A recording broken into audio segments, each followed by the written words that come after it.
Hey there, subscribe to my channel, and also press this bell icon so you never miss any new updates, cause whenever we upload new video you will get a notification on your phone.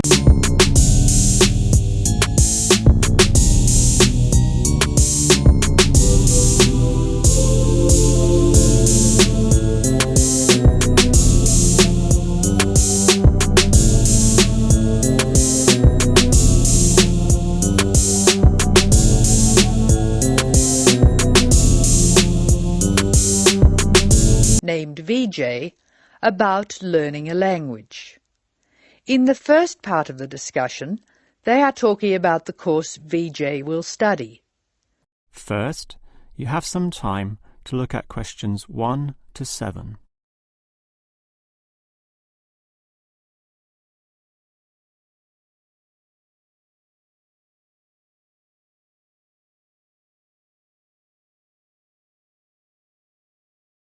Now we shall begin.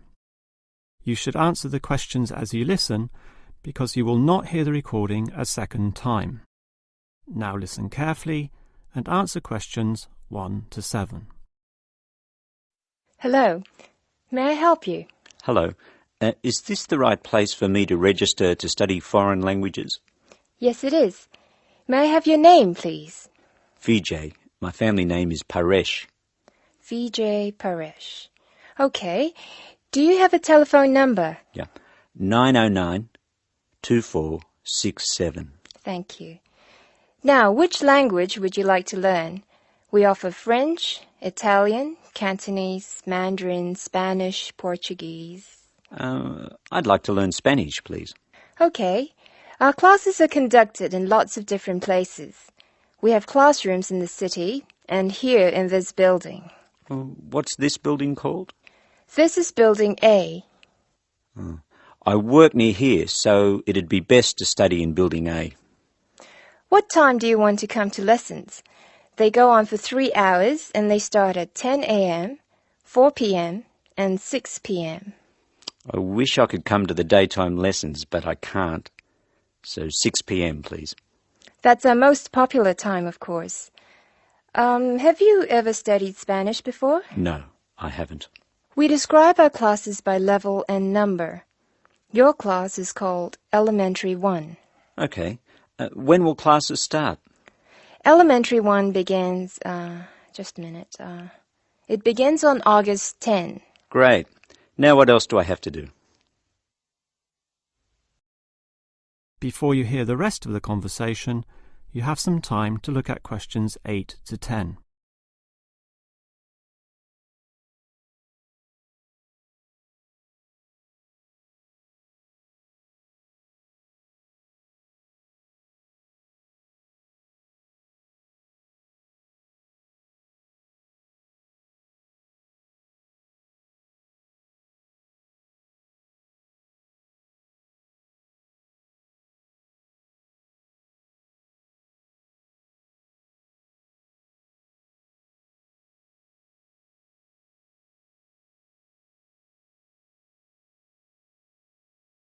Now listen and answer questions 8 to 10. I'm sorry, Vijay. What were you saying? I wanted to know what else I had to do. Oh, of course. Please go to the building on the other side of Smith Street. I want you to go to the reception area first. It's just inside the door on the left as you enter from Smith Street. Give them this form. Okay. Do I pay my fees there? No, but the fees office is in the same building. Go past the escalators and you'll see a games shop. It's in the corner. The fees office is between the games shop and the toilets. Thanks. Where can I buy books? The bookshop is opposite the lifts. It's right next to the entrance from Robert Street. Your offices are spread out. Not as badly as they used to be. By the way, we offer very competitive overseas travel rates to our students. Oh, I'd like to look into that. Of course. The travel agency is at the Smith Street end of the building, in the corner next to the insurance office. Thank you very much. Bye.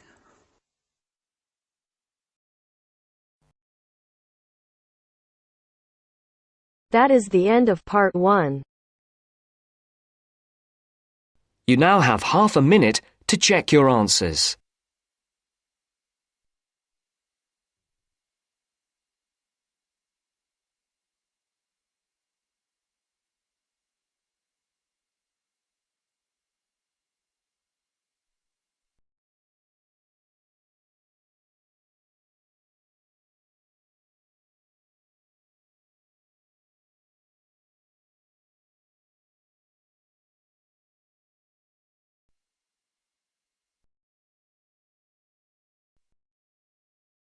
Now turns to part 2. Part 2. You will hear a university administrator telling a group of new students about the central campus buildings and the facilities they provide. First, you have some time to look at questions 11 to 16.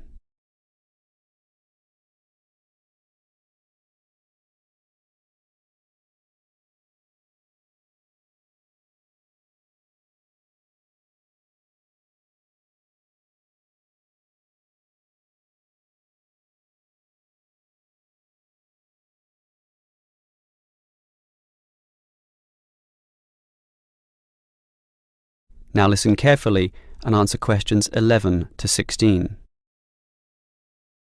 Welcome everyone to the Brandon Complex, the geographical and we could say spiritual heart of this university. This is basically where everyone eats too, as you can see by looking around. There are many different cuisines here, Chinese, Indian and Middle Eastern, plus the usual fare of a local type, all in that corner over there. We have many shops here too, but the biggest is Wilson's right there, providing clothing and hardware. That's next to all the restaurants.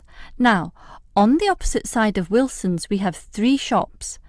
The one in the corner there, closest to the restaurants, is for DVDs. Yes, the DVDs are cheap and affordable, and you can also rent DVD players as well. Moving on. In the corner directly opposite Wilson's is the Student Union office. Incidentally, you are all encouraged to join the Student Union, as a Student Union card gives you many benefits, including discounts on basically everything you can buy here at the Brandon Complex. Outside this complex, on the other side of the road, you can just see it from here in fact, is a building that we call by the rather unusual name, the H Building. Next to this, on the other side of some trees along the main road, is the Engineering Institute, but that doesn't have anything to do with the Brandon Complex. One last thing is that just outside this door, near us here, you can see a grassy oval patch. Well, that's the playing field for what we simply call the fitness room, which is alongside. So you can put on some calories here at the restaurants and then burn them off at the fitness room afterwards. Oh, I forgot to mention this shop right here, in the middle, beside the Student Union. It's the bookshop. And as you can see, it's always busy, always popular. You can buy newspapers, magazines and stationery there, plus a few clothing items as well, just as you can at Wilson's. Why don't you go and take a look right now? Before you hear the rest of the talk, you have some time to look at questions 17 to 20.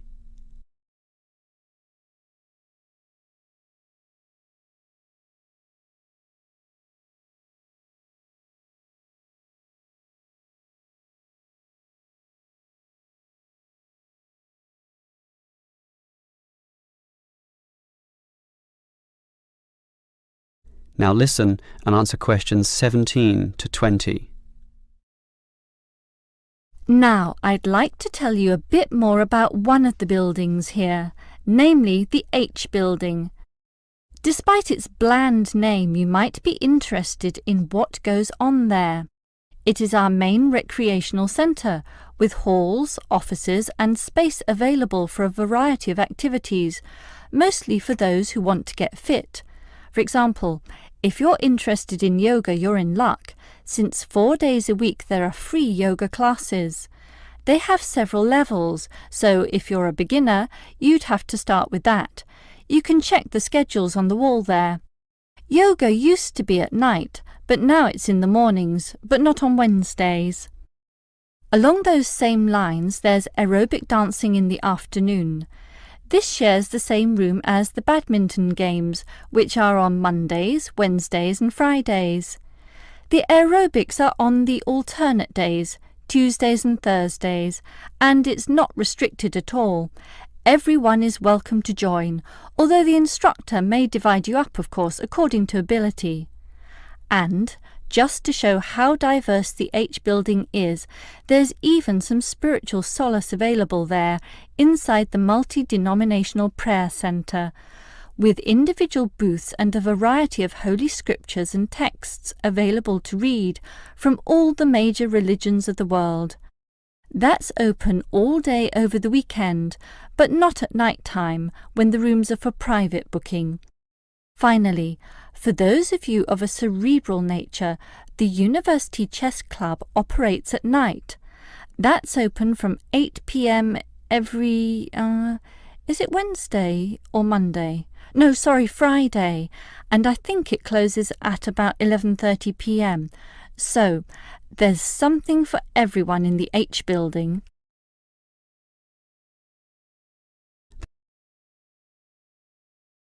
That is the end of part 2. You now have half a minute to check your answers.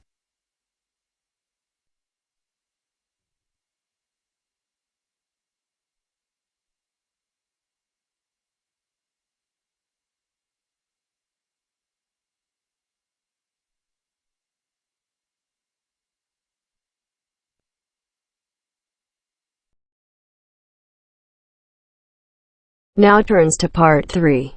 Part 3. You will hear a woman talking about a number of different beaches to a group of tourists. First, you have some time to look at questions 21 to 25.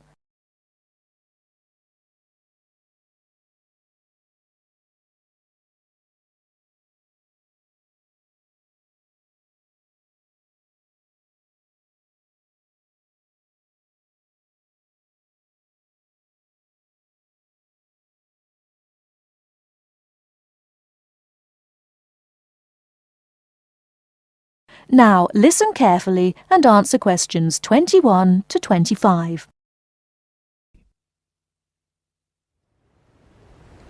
Right, let's move on to the beaches here, which are absolutely beautiful. You do have over 100 to choose from. They're mostly sandy beaches, and they vary from the largest, which is 2.5 kilometres long, to tiny sandy coves. But there are a few that I'd really recommend you to visit. So, looking at this pamphlet, first of all, there's Bandela Beach. This beach is 1 kilometre away from the old fishing village of Bandela, which is a beautiful spot. If you park in the car park behind it, there's a small path which leads down to the bay. It's very pretty because the whole beach is backed by pine trees, so it's very sheltered. The beach itself is very clean, and the water is shallow and safe. That, together with the soft sand, make it an ideal beach for children and non-swimmers.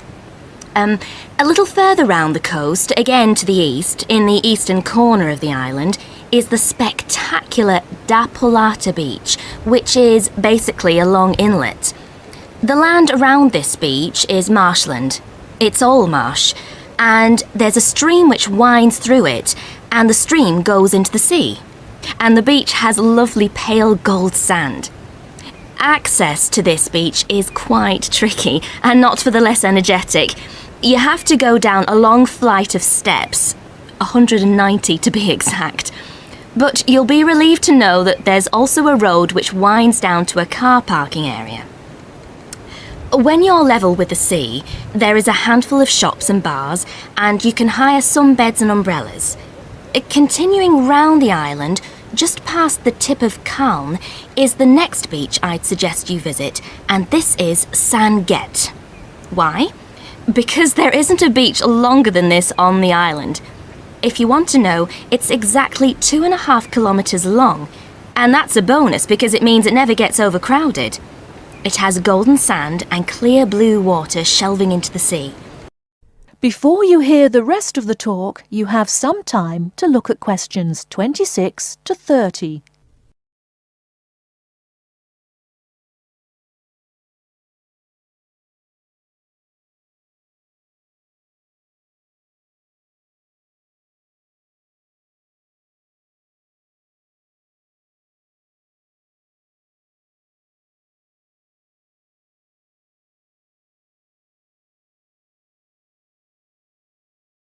Now listen and answer questions 26 to 30.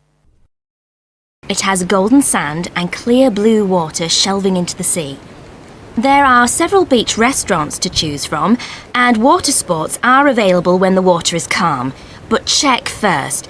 This beach operates a flag system, as the sea can get rough and you should always swim between the flags.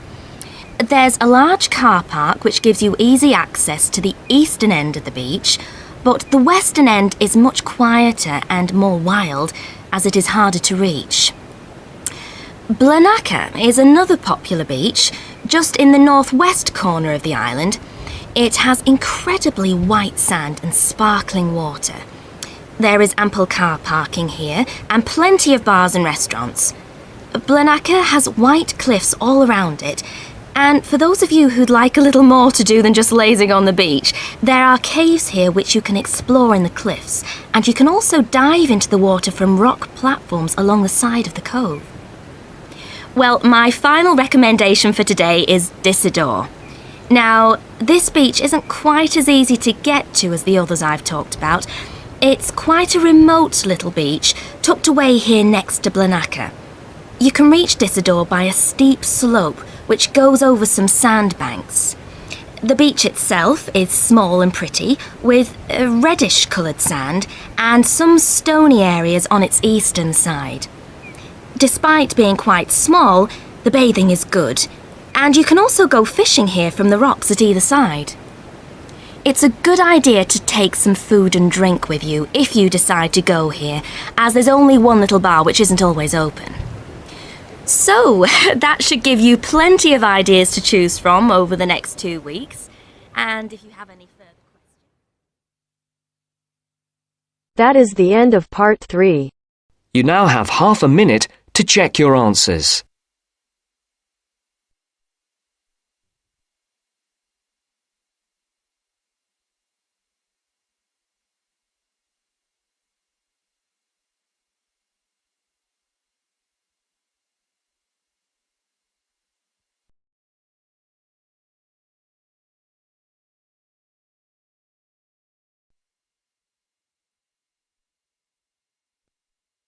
Now turns to part 4.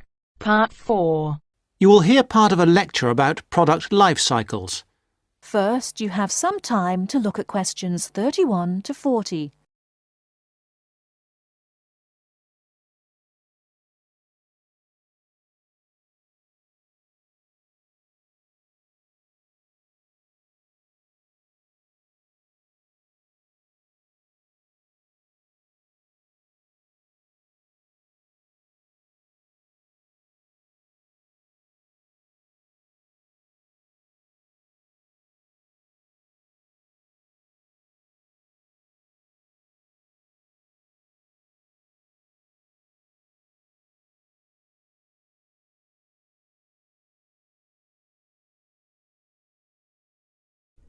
Now listen carefully and answer questions 31 to 40. I'm going to begin my lecture today with a look at product life cycles. Now, as we go through the product life cycle, I will be trying to raise some issues which are important with regard to each phase of the cycle. I won't have all the answers for you this morning. This one of the lecture series is just to get you started and, I hope, interested. Let's start with the first phase of the cycle, that of product design. This is really the most important part of the cycle. We often talk as if it is consumers who are responsible for recycling, and so they are, but in reality, the major responsibility must be borne by designers. They can design products where recycling is easy and cheap, or difficult and expensive. In the latter case, The likelihood is that recycling, though technically feasible, will not in fact take place. Now, don't jump ahead, because the second stage is not product manufacturing, but rather that of materials acquisition. This is the activity we do when we mine coal or other minerals such as gold or iron or copper. In addition to mining, there is harvesting, which includes the cutting down of trees as a first step in the making of furniture or paper, or fishing.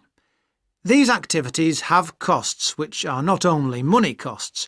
Pollution is one of the extra costs. We have also to think whether the resources we use are renewable, such as trees, or not, such as coal and other minerals. The third stage is not manufacturing either. It is materials processing. This is where we take the raw materials and use energy to change them into a form that can be used in manufacturing. For example, trees must be turned into paper or oil into plastic. The cotton plants that grow in the fields must be turned into cloth. All of these activities require the use of chemical processes, and, as with all chemical processes, waste is produced, often of a dangerous kind. And now we come to the manufacturing stage. This is usually the most expensive in terms of cost and energy and waste. The wastes are often those that contribute to global climate change. For example, we make 41 billion glass containers, mostly bottles, each year, and we throw most of them away. A lot of manufacturing seems unnecessary if we could only organise things better. And this could mean greater profits for the manufacturing companies too. Stage 5 is packaging. Many products are packed in paper or plastic, which themselves, of course, have their own processes and costs. Excessive packaging is often criticised, but it must be remembered that packaging serves a purpose, often more than one purpose, such as maintaining freshness and hygiene, as well as providing information. In our globalised world, we must never forget the next stage, which is distribution. This is the stage where transportation and energy play a big part. Lorries, trucks, trains, planes and ships all use up the precious stocks of oil and, as we know, generate greenhouse gases, which, as we hear again and again, contribute to climate change. Stage 7 is the point of it all, using the product. Looking after products, using them in the recommended ways, timely repair and maintenance all reduce the need for early replacement and reduce the number of products in landfill sites.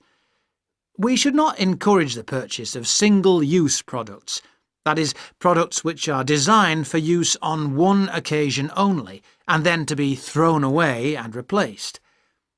I'm going to skip a stage for a moment and move straight on to the final stage, which is disposal, putting the product in the bin. This is the end of the life of the product, and we lose it completely. It may have only a little value, but it does have a value even at this stage of its life, even in fact when it's actually in the landfill site. Now, I missed out one stage. This is a cycle within a cycle. That is, within the life cycle of the product, there can be a closed-loop cycle which can extract more value from the product.